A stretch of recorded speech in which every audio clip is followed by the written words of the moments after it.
प्यारे बच्चों, आज की 12th क्लास बायो की क्लास में आप लोगों का स्वागत है।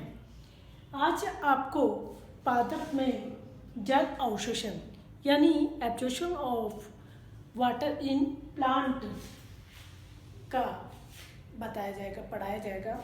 इसमें सबसे पहले पॉइंट आता है पादप का जल में अवशोषण किस प्रकार से होता है, इसकी क्या क्रियाविधि है और क्या पथ है।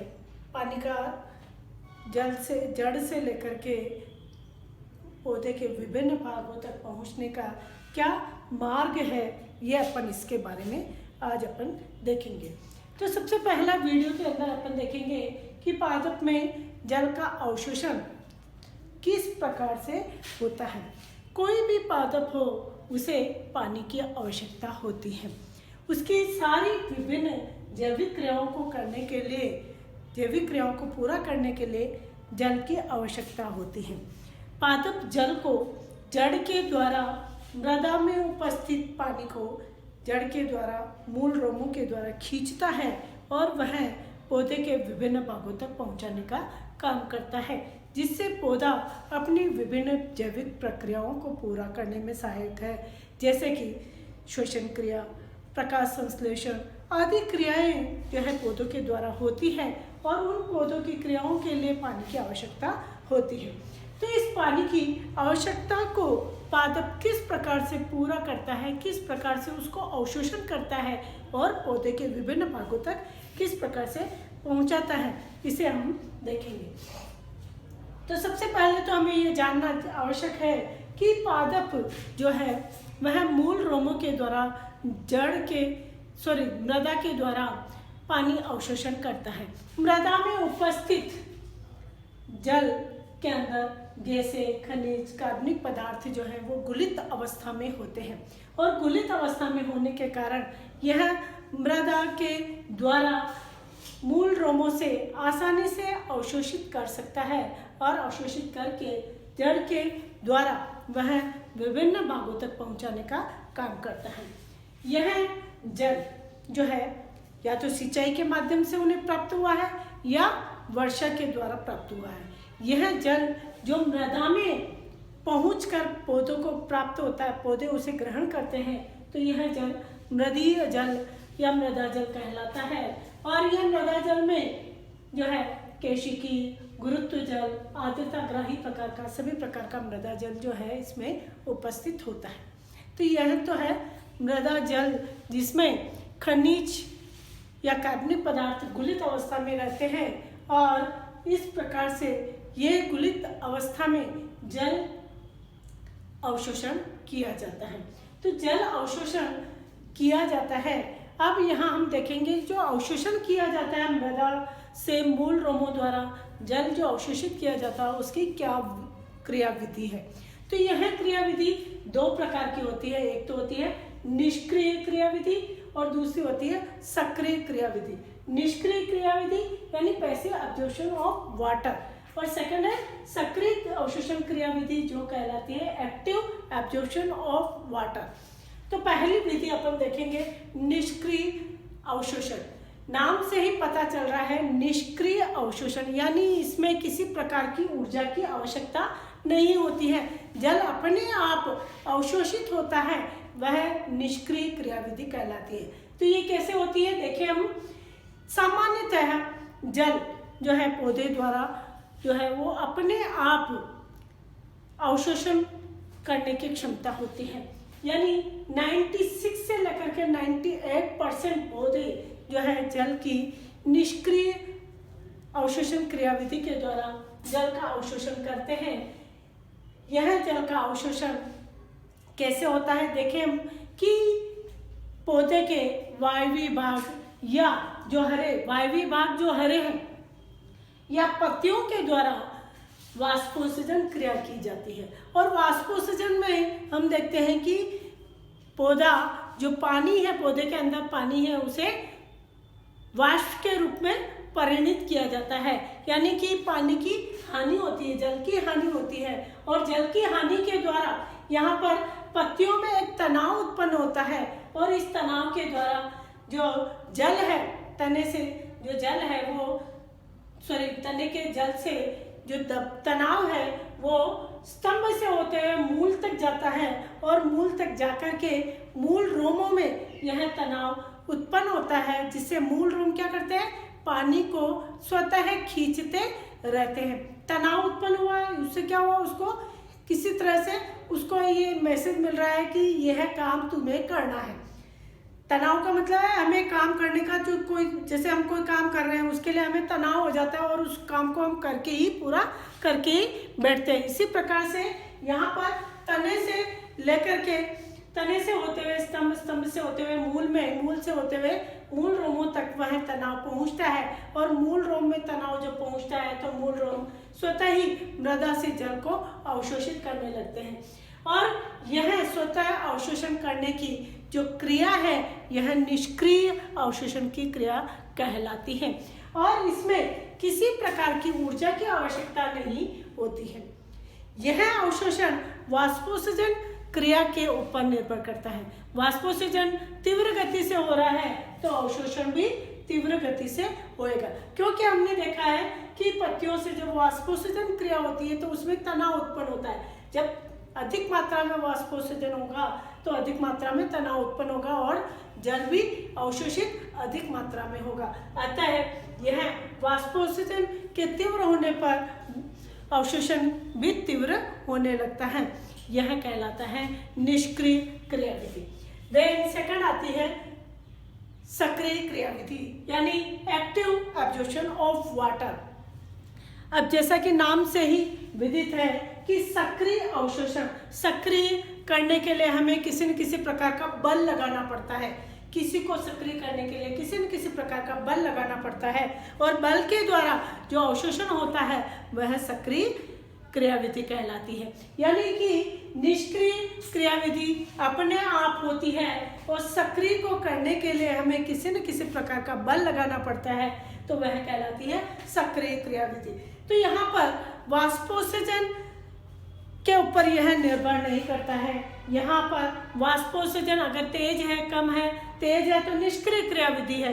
तो यहाँ पर वाष्पोत्सर्जन की दर जो है वो बहुत ही धीमी या नहीं होने पर, यानी रात्रि के समय जो है पानी की मात्रा अधिक हो जाती है। मृदा के अंदर पानी की मात्रा, वाष्पोत्सर्जन नहीं होगा तो मृदा की मात्रा, मृदा में जल की मात्रा अधिक हो जाएगी और जल में मृदा की मात्रा अधिक हो गई है तो उस जल को खींचने में किसी न किसी प्रकार की ऊर्जा की आवश्यकता होती है और यहाँ पर ऊर्जा जो है जड़ के अंदर उपस्थित श्वसन कोशिकाओं के द्वारा जो है ऊर्जा ग्रहण की जाती है और उस ऊर्जा के द्वारा जो है मूल रोमों को शक्ति प्रदान होती है और उस शक्ति से मूल दाब लगता है और उस मूल दाब के द्वारा जो है पानी खींचा जाता है और यह सक्रिय क्रियाविधि कहलाती है।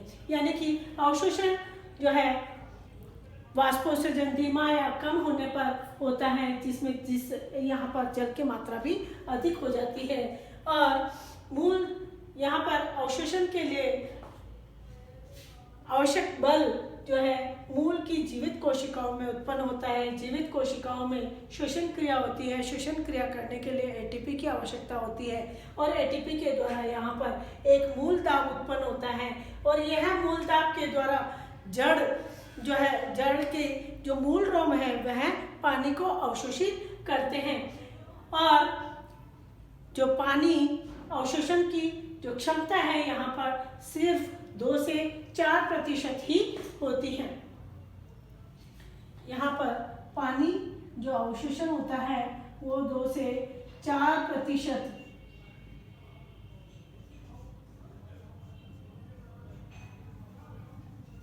होता है। अतः हम कह सकते हैं कि सक्रिय अवशोषण में जो है पानी अवशोषण की दर बहुत कम होती है। सक्रिय अवशोषण में पानी अवशोषण की दर जो है वो बहुत कम होती है, यानी 2 से 4% पानी ही अवशोषित किया जा सकता है। तो यह हम देखते हैं कि सक्रिय अवशोषण ऊर्जा के द्वारा होता है और निष्क्रिय अवशोषण जो है बिना किसी ऊर्जा के द्वारा स्वतः ही अवशोषण होता है, मूल रंग द्वारा स्वतः ही एक तनाव के द्वारा स्वतः ही अवशोषण होता है, वह निष्क्रिय अवशोषण कहलाता है। और सक्रिय अवशोषण के लिए जो है जल किसी ऊर्जा के द्वारा अवशोषित किया जाता है, वह सक्रिय अवशोषण कहलाता है। इसके बाद आता है कि पादप में जल मार्ग अवशोषण का जो जल मार्ग है, यह निष्क्रिय अवशोषण विधि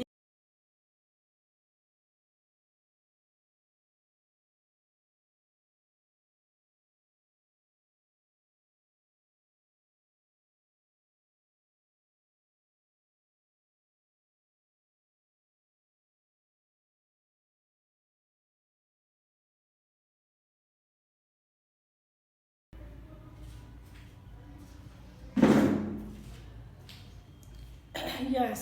अब आता है अपने पादप में जो अवशोषित जल है उसका मार्ग क्या है। मार्ग में सबसे पहले हम देखेंगे जल का प्रवाह मूल रोम से लेकर जाइलम तक होता है। इसके लिए 3 पथ होते हैं। पहला पथ है एपोप्लास्ट पथ, दूसरा है सिम्प्लास्ट पथ और तीसरा है राजधानी पथ। यानी जब मूल रोम से लेकर के जाइलम तक जो पानी पहुंचता है वह जो है 3 पथों से जाता है, एपोप्लास्ट, सिम्प्लास्ट, राजधानी पथ। तो पहला है एपोप्लास्ट पथ। एपोप्लास्ट पथ में कोशिका भित्ति से कोशिकीय अवकाश द्वारा जल का प्रवाह होता है। और यह जल का प्रवाह कैसे होता है? मूल रोम के द्वारा अवशोषित किया जाता है और मूल रोम से जल जो है मूली त्वचा की कोशिकाओं में पहुंचता है। मूली त्वचा की कोशिकाओं से अधस त्वचा की कोशिकाओं में पहुंचता है और अधस त्वचा की कोशिकाओं से ये क्या है, अंतराकोशिकी स्थल के द्वारा यह अधस त्वचा की कोशिकाओं में पहुंचता है और वल्कुट की कोशिकाओं में पहुंचता है। यहाँ से अंतस त्वचा की कोशिका में पहुंचता है और अंतस त्वचा की कोशिकाओं में जड़ की अंतस त्वचा की कोशिकाओं में कैस्पेरियन पट्टिका जो है वो पाई जाती है। ये कैस्पेरियन पट्टिका क्या है? सुबेरिन का जमाव होने की वजह से एक उनकी कोशिका भित्ति जो है वो कठोर हो जाती है और कठोर होने से ये क्या हो जाती है, अपारगम्य हो जाती है, पानी को अंदर प्रवेश करने नहीं देती है, न बाहर निकालने देती है। तो यहाँ पर जो कोशिकाओं के बीच में अंतराकोशिकीय स्थल है, उन अंतराकोशिकीय स्थल से वह कोशिकाओं के अंदर पानी जो है पहुँचता है और पहुँच करके जाइलम की कोशिकाओं के अंदर जाता है। तो इस प्रकार से कोशिकीय भित्ति के द्वारा, कोशिका भित्ति और अंतराकोशिकीय स्थान के द्वारा कोशिका में जल का जो प्रवाह है वो एपोपथ कहलाता है। दूसरा पथ आता है सिम्प्लास्ट पथ। यहाँ पर कोशिकाओं के बीच में हमने पढ़ा था कि 2 कोशिकाओं के बीच में प्लाज्मोडेस्माटा नाम के तंतुक पाए जाते हैं और ये तंतुक जो है जीव द्रव को या सजीव पदार्थ को जो है एक कोशिका से दूसरी कोशिका में भेजती, विसरण द्वारा दूसरी कोशिका में भेजती है। तो यहाँ पर भी पानी का जो विसरण है वह कोशिका के प्लाज्मोडेस्माटा के द्वारा जीव द्रव में जाता है और जीव द्रव में जो है परासरण की क्रिया के दौरान वह दूसरी कोशिका में पहुंचता है और पहुंचने में इसमें ऊर्जा की भी आवश्यकता होती है। तो यह जो है एक सजीव पथ कहलाता है क्योंकि यहाँ पर ऊर्जा की भी आवश्यकता होती है। यहाँ क्या होता है, प्लाज्माडेस्माटा के द्वारा जीव द्रव्य के अंदर जो है जल पहुँच जाता है और जल की अधिक मात्रा होने पर कोशिका में जो है दबाव उपस्थित होता है और दबाव से भित्ति दाब और स्फीत दाब इसमें कार्य करते हैं, जिसके द्वारा परासरण क्रिया होती है और दाब जो है सक्रिय बल है जिससे ऊर्जा प्राप्त होती है। तो यह पानी एक कोशिका से प्लाज्माडेस्माटा के द्वारा दूसरी कोशिका के जीव द्रव्य में पहुंचता है। तो यह कहलाता है सजीव पथ या सिम्प्लास्ट पथ। देन तीसरा आता है राजधानी पथ। कोशिका में प्लांट सेल के अंदर राजधानी या वैक्यूल्स उपस्थित होती है और वैक्यूल्स जो है ये पानी को या अपशिष्ट पदार्थों को एकत्रित करने का कार्य करती है, जबकि पादप जो जल को अवशोषित करते हैं और इसमें इकट्ठा करते हैं। तो यहाँ पर ये पथ जो है रसदानी पथ या वेक्यूलर पाथवे कहलाता है। तो यहाँ क्या होता है कि एक कोशिका से दूसरी कोशिका में जो जीव द्रव्य कला है, उस कला के द्वारा जल जो है वो प्रवेश करती है। प्लाज्मा मेम्ब्रेन के द्वारा जल कोशिका में प्रवेश करता है और कोशिका में उपस्थित रसदानी टोनोप्लास्ट, रसदानी की जो कोशिका भित्ति कोई वो वाल है वो टोनोप्लास्ट कहलाती है, और रसदानी से जल जो है इसमें जीव द्रव्य कला से जीव द्रव्य से टोनोप्लास्ट के द्वारा रसदानी में पहुंचता है, और रसदानी में पहुंचता है तो यह क्रिया परासरण द्वारा होती है, लेकिन इसमें किसी प्रकार की ऊर्जा नहीं खर्च होती है, अपने आप होता है। यह परासरण की क्रिया जो है ये अपने आप होती है। परासरण यानी कि अधिक दाब से कम दाब से अधिक दाब की ओर पानी का विसरण जो है वो होता है।